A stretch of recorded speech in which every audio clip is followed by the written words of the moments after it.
Carolina This Week with Tim McGinnis.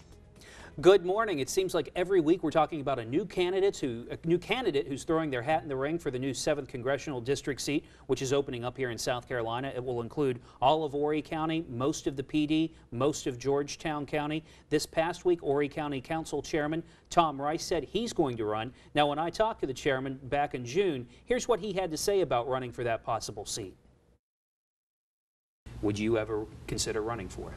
I'm not planning on doing anything except what I'm doing right now, and that's trying to help build governmental collaboration, help keep this county running smooth, and doing the best I can for Horry County. Once again, that was Tom Rice back in late June. Here we are in late November. Council Chairman joins us now. What happened between now and June? Well, Tim, it's been quite a ride. I wasn't planning to seek this seat. I have really enjoyed my position and my time as chairman of county council, and I think we're making a difference. I was approached by some good friends and influential business people in Myrtle Beach who said, you know, the skill set that you have as a CPA and a lawyer, and the time you have now on county council, we think that you bring unique skills that could really help. It could help the country, it could help the district, it could help Horry County, and we hope you'll consider it. And I said, guys, I'm in my first year as chairman of county council. And they said, we really hope you'll consider it. And I said, guys, I like going home at night, and I like going to my cabin on occasion. They said, we really hope you'll consider it. So I went back to my wife and we talked about it, and we listed the pros and cons, and we prayed about it. We decided that it was something we would like to pursue. You said it. You've not even been chairman of Horry County Council for a year, your first elected office, and now you're running for this new seat that a lot of people are looking to really bring a voice for Horry County, the Grand Strand, and PD to Washington. What do you think that voice needs to be doing in Washington? Well, I look at this on two levels. There is a local level and a federal level. At the federal level, I think our country's at a crossroads. With the deficits that we're running, we're absolutely on an unsustainable course. I have 3 sons. I have a 27-year-old, a 25-year-old, and a 23-year-old. And I'm really worried that they will not have the opportunities that I've had. And that scares me tremendously. And I think my background with 28 years as a tax lawyer gives me a unique talent that could be used in Washington. And I would really like to try. On the local level, I think that this area of the state has been left behind by the state and the federal government for decades. Our unemployment is way too high, our wages are way too low, and it seems like we're last in line for infrastructure time after time. And I want to be that strong voice that can go and fight for these things in Washington. You know, I've made my living as a tax lawyer. What I deal with is large, complicated transactions. And I look for creative solutions and ways to work it out. And I think that I'll be a good advocate for the region in Washington. You know, the way I look at it, my clients have hired me. I've done well for them, and I'm hoping that the people of this region, the people of the new 7th District, will hire me and allow me to advocate for them, represent them, and negotiate for them, and see if we can get our fair share and see if we can put this country on the right track. I want to talk about some issues that affect Horry County and the PD specifically, then we'll get to some of the broader issues, and I want to go back to taxes. But first off, I think one of the big issues that's going to drive the race is going to be I-73, something that has been wanted to come to the Grand Strand for a long time by a lot of people. Some people out there say, no, we don't need it necessarily, particularly in this time. In fact, the person who's running against you was on the show last week. She said that she doesn't think that we can afford it right now. Can we afford I-73 right now, or can we not afford I-73 right? You know, can we not afford I-73 right now, I suppose? Well, we have 14 million visitors coming to the Grand Strand annually. According to AAA, 90% come by car, 75% come off the I-95 corridor. This community decided collectively 50 years ago that they were going to work on tourism. And they didn't do a good job of it. They did a great job of it. And we see the results. We don't compete with, Carolina Beach or Hilton Head. Those aren't our competition. We're competing with Orlando. We're competing with Virginia Beach. And if you don't think that if Walt Disney World was struggling to get people in there, if they lacked the roads to get them in there, if you don't think the state of Florida would turn backflips to get a road built to get the people in, then I think you're misguided. The Chamber's done a study, says the road will pay for itself in 4 years. That's a 25% return. Now I recognize we are in lean budget times, but even in lean budget times, if you can build something and get a 25% rate of return, I think you're foolish not to do it. How would you use the position of congressman to get I-73 here? It's going to take a lot more than one congressman to make some of these tides turn. Well, that's absolutely true. But one congressman's voice can be heard, and I think Tim Scott's with us, and I think Mr. Mulvaney's with us, and I think in the end it'll be a lot of congressmen who are looking for infrastructure projects. And again, my background is negotiation, and I would love to get up there and use my skills to make sure that I-73 remains a high priority for the federal government. The infrastructure is not going to stop. Highway construction is not going to stop. Now, it's not going to be done at the pace it was done in the past, but it's all about jobs and rehabilitating the economy, and construction and maintenance of infrastructure is obviously a huge benefit to the economy. Also on the federal level recently, and we were just talking about this in the newsroom, is we were thinking about the different issues that we look to our lawmakers in Washington for, is the pool enclosure rule.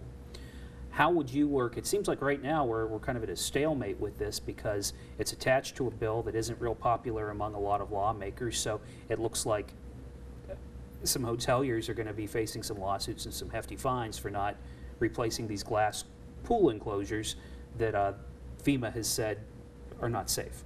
What would you do to try to remedy that type of situation?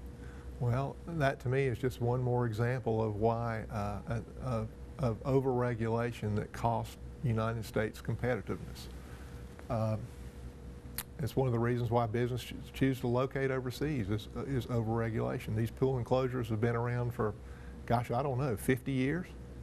And suddenly it becomes a new, I guess what you would call it, determination of a regulation that now they're not suitable.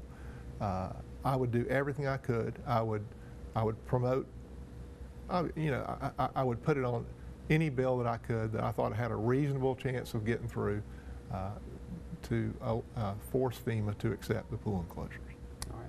Let's take a quick break. When we come back, I want to talk about some of the broader issues that face us as a nation, since you would be the position you're seeking would deal with those. We'll be right back with County Council Chairman, now candidate for the 7th Congressional District, Tom Rice. Be right back. Welcome back to Carolina This Week. Joining me this week is Horry County Council Chairman Tom Rice, who announced this past week that he is running for the 7th Congressional District seat, which is, as long as lawsuits don't file it up, we'll be going to Washington next year on behalf of Horry County, Georgetown County, and just about every county in the PD. I want to talk about some of the broader national issues. You mentioned that you're a tax attorney in your private life. Taxes are something that has really driven the grassroots movement. A lot of them promote a fair tax, get some of the regulation out of the way, just level things out. As a tax attorney, how would you approach the country's tax code? Well, I absolutely agree that the tax code is so complicated that even experts can't understand a lot of it. There are certainly areas where it is unfair. For example, the capital gains taxation for the hedge fund managers. Obviously that needs to be ordinary income like anybody else's would. But it needs to be simplified. Now, going to a consumption-based tax versus an income-based tax, switching in midstream with the economy where it is would be a little scary to me. because if you switch to the fair tax as a sales tax, you're going to encourage people to save and not spend. And the economy is already fragile, and most of the economy is based on consumers. And if they quit spending, then that's obviously going to have a detrimental effect. Also, there are some things that the tax code gives preferences to that if we stop right now, it would be disruptive to the economy. For example, the home mortgage interest. Right now, with the home market so depressed, if you took away that incentive today, it would do nothing but further depress the homes. You know, there was a preference that Congress allowed for, what, a year or two that ended last year, $8,000 first-time home buyers tax credit. It had a huge effect, and when it ended, the housing prices dove further and sales dove further. Tax preferences do matter. They do make a difference. The government can influence policy. It can put forth its policy through tax preferences. So to have an absolutely flat tax or a consumption-based tax would be a difficult transition right now. I totally agree that the tax code needs to be stripped down and simplified, because frankly it's so complicated right now, it's hard to put in preferences that people even understand. Let's talk about health care. A lot of people I've had on this show say, and not only for Congress but for President, who've been on this show, they've said, first thing I'd do if I was in there is do anything I could to repeal Obamacare. I agree. To strip it away. I agree. You would? Yes. Do we need any type of health care? Yeah, I think we need to do what we can to make health care affordable for people. I think there's too many people without health care, and that's what allowed Obamacare to go through to begin with. I was at a seminar about a year before Obamacare passed that was, a lady was expressing her concern about health care, and she said there's nothing wrong with our health care plan and we need to leave it like we have the best in the world, and we do have the best health care in the world, and that's something we need to preserve. But she said, in fact, I'm in the health care field. Of course, I can't afford the insurance, but I'm in the health care field. And I said, that doesn't make a whole lot of sense. If she's in the field and she can't afford the insurance, then something is wrong that we need to correct. We need to make sure that health care is affordable and reachable to the average person. Let's, while we're on these national subjects, let's start tackling foreign policy a little bit. Troops are supposed to be coming home from Iraq by Christmas. There have been new deadlines set for Afghanistan now. How would you, how do you see foreign policy? How do you see our foreign policy over the past decade even? And where should we go from here? Well, we can't afford to continue to be the policeman for the world. We are at a critical time. We're borrowing 40 cents on every dollar we spend. What is that equivalent to somebody who makes $30,000 a year spending $50,000 a year? And I've heard that it would be equivalent to a family having $200,000 of credit card debt with a $30,000 income. That's where we are, and we simply can't afford it. Now, again, some things are become more expensive if you don't tend to them.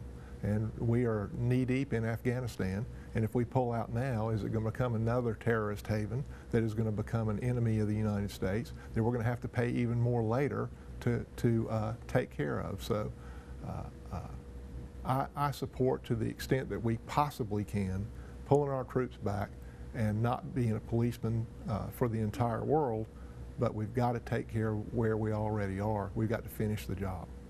A lot of small businesses in our area, and on behalf of those small businesses, what would you do in Washington to make owning and operating and being able to thrive in a small business possible again? Well, that's going to involve getting the economy going. And you know, you've seen business after business after business go overseas, and job after job after job go overseas. And as long as unemployment is so high, then that makes it very difficult on local small business. What we need to do to get the economy going back again is bring these businesses back home. I don't think it's rocket science. I think the reason the businesses go overseas is because it's cheaper. Now, I don't think our labor is ever going to be cheaper than the labor that you can get in China or India, but a lot of the additional cost comes from governmental regulation, and so we need to slash that regulation. We need to we need to make it where it's reasonable for companies to produce products here. Disadvantages of companies going to China and India and such is the capital is here and the market is here in the United States for much of these products.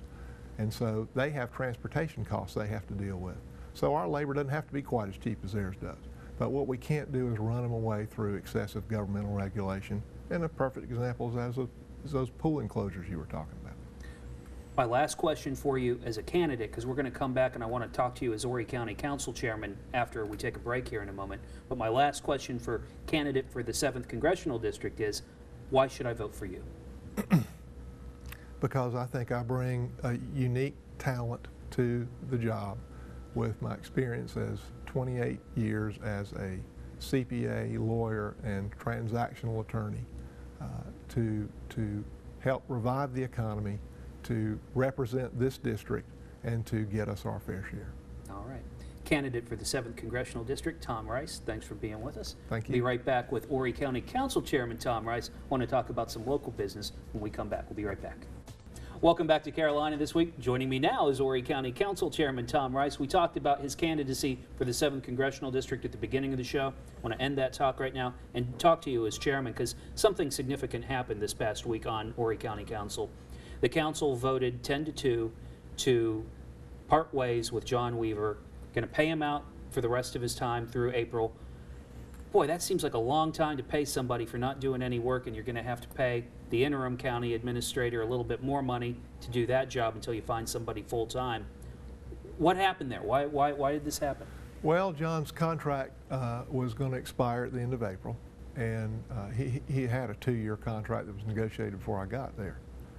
And with 6 months left, or less than 6 months left on the contract, I felt like we'd be remiss if we didn't explore what we were intended to do at the end of the contract. I didn't want to have this come up at the last minute and be flailing around looking for alternatives, particularly not right in the middle of the budget season. So I went to John and told him that I was going to put it on the agenda, and that started some discussions. And after a couple of days of discussions, we mutually agreed that it would be best if we parted ways now. What are you going to be looking for out of that new county manager? What do you want somebody in that position to do? Obviously, they oversee the entire county workforce, which is, I want to say, around 1,500 employees. That's closer to 1,800. Closer to 1,800 employees. So they have it's a big job. It's a big organization, a $130 million annual budget, and no, the main skill that they need to have is they need to be a good manager. So somebody that can deal with the police department, deal with the public works department, and deal with all these other things. I guess keep a lot of balls in the air at the same time. The way the county's structured right now, there are 3 department heads: public safety, infrastructure and regulation, and administration. And then under each one of those department heads, obviously, are a lot of employees. The 3 department heads are really the only ones who report to the administrator. And I like that structure. The 3 department heads we have now are very, very capable people. I don't really see any wrinkles arising as a result of Mr. Weaver's departure. Mr. Gosnell, who's the head of the Infrastructure and Regulation Department, has agreed to step up and serve as temporary administrator during the search and continue his duties as in infrastructure and regulation. So I think we have a talented group there, and we're looking forward to finding a new administrator. I want to also talk about another one of your relatively new hires, and that's Brad Lofton, who was brought in as the Myrtle Beach Area Regional Development, MBRAC, I think is what he told me they refer to it as. But he's basically charged with bringing industry to Horry County. I had him on this show.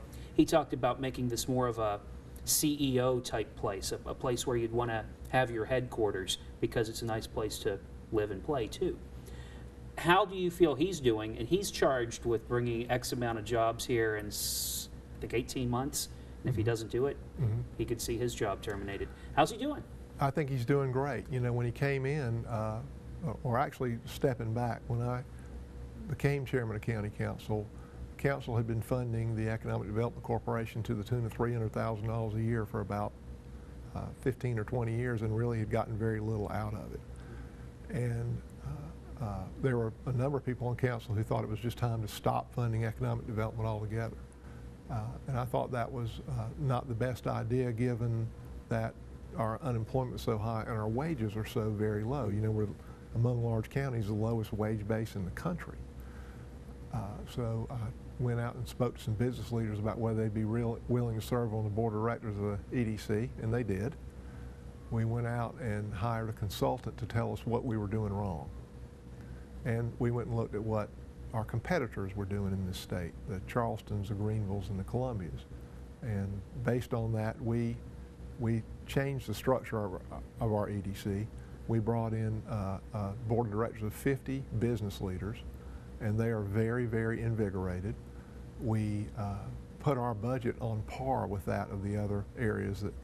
So our budget, not only did we not stop funding the $300,000, we took it to $1.8 million. In other words, 6 times what we were funding it before, to put us on par with our competitors. If we're not on par with our competitors, we're not going to compete. And it's the same thing we were talking about earlier about bringing jobs into the United States. We have to make sure we're on par with our competitors. Anyway, we have put aside money for product development. We put aside a bigger budget for operating the entity. Brad then had to go and put the entity together. He had to go hire staff. He hired talented, trained people from around the country. They have started a marketing plan. And another thing, you know, people think of us as a playground. They don't think of us as a place to do business. And that's our own fault. That's the way we've advertised ourselves. Don't get me wrong, tourism's great and we need to keep building. It's been our huge asset for us, but we got to diversify. We got to have people to start thinking of Myrtle Beach, Horry County as a place to do business. So Brad and his staff have spent a lot of time with the Department of Commerce in South Carolina, because those guys are the ones who get the calls. When somebody wants to bring a business to South Carolina, often they're the ones who get the calls.